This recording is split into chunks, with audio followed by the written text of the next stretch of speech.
Okay guys, let's get into the tutorial. So before I start, the deck I'm using today is the NOC 3000X2 playing cards.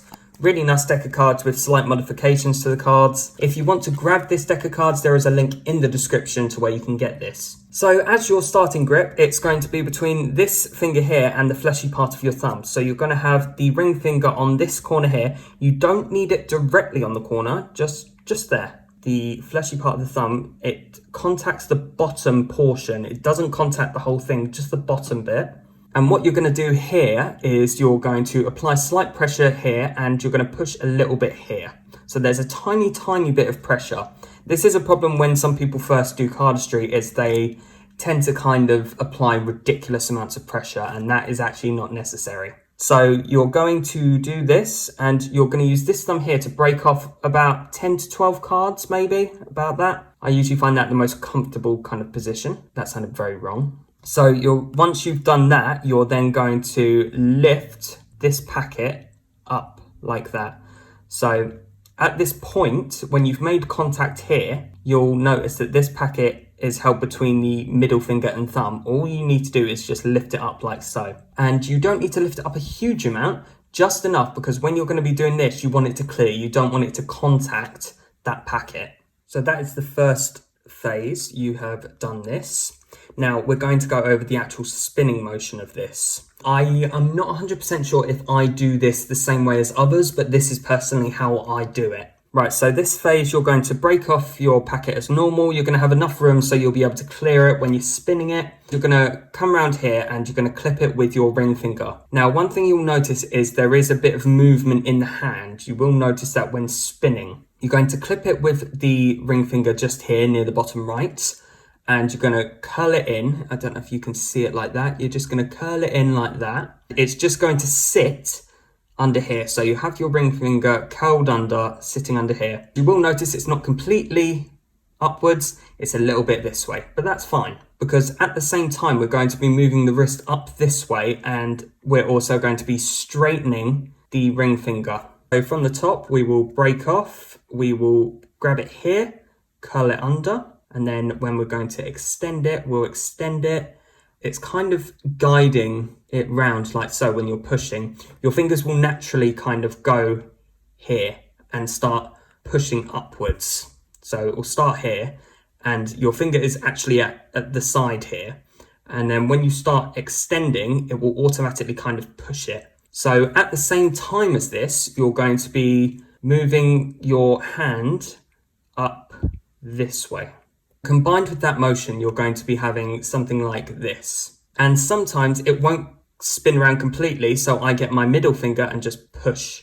This actually leaves us in a really good position for the next stage, and it's something that we all probably do, and that is the swing cut. But you have to do a swing cut while having a packet here. To be honest with you, it looks a lot more difficult than it is. It's going to take a little bit of adjusting, but it's pretty straightforward.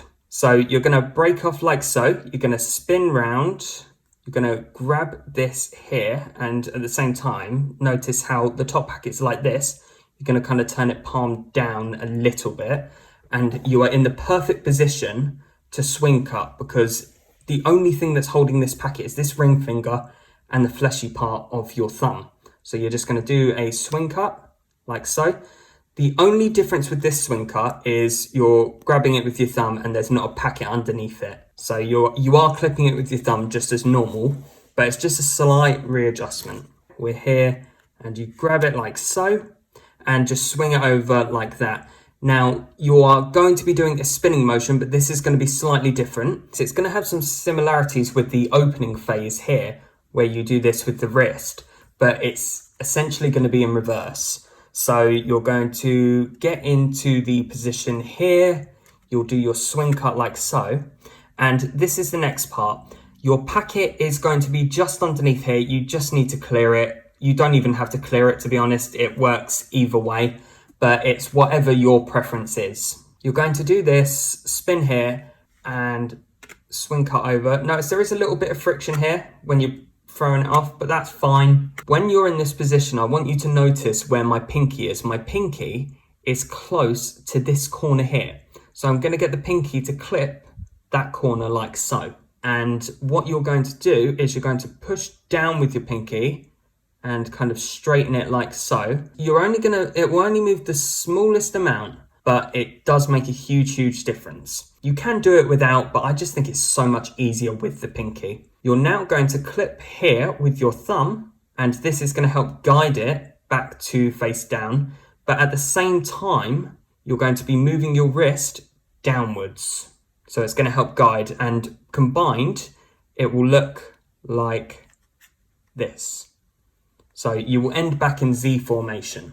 Again, we'll recap, we'll spin here, swing cut, push, push, and move down. Now you can start, Sybil or something like that if you wanted to, but I think this is just a nice fidget move in itself. So that is basically all there is to it. It's quite knacky in the sense where you've got to kind of get the rotation down.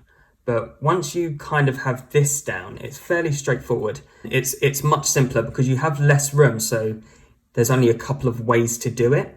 So push here, clip here, turn, and move down like that. So as I'm doing this in slow motion, I'd like you to just pay attention to the finger position. I've taught this to a couple of people, and some people have had issues with the actual spinning part, and that's due to them having their fingers in the wrong area. So we'll break off, we'll spin, swing cut, and clip, and square. It's a really nice move when you get the combination down and you get it at a nice speed. It's not one of those that you do ridiculously quickly. I nearly threw the cards all over the place there, but a happy median, I'd say. So when you're doing this move, it is actually a way to combine them with other flourishes. So let's say, for instance, I break off here, do this. I can use this finger and break back into Z formation and start Sybil or anything like that. You've just got to kind of fiddle around with it and see which suits you. But it's a really good opener. I really like this flourish, and I really hope you guys enjoyed this. If you did, please drop a like on the video. I'd really appreciate it. And drop me a comment. It'd be really nice to see what you guys think of this. Anyway, take care and have a good day.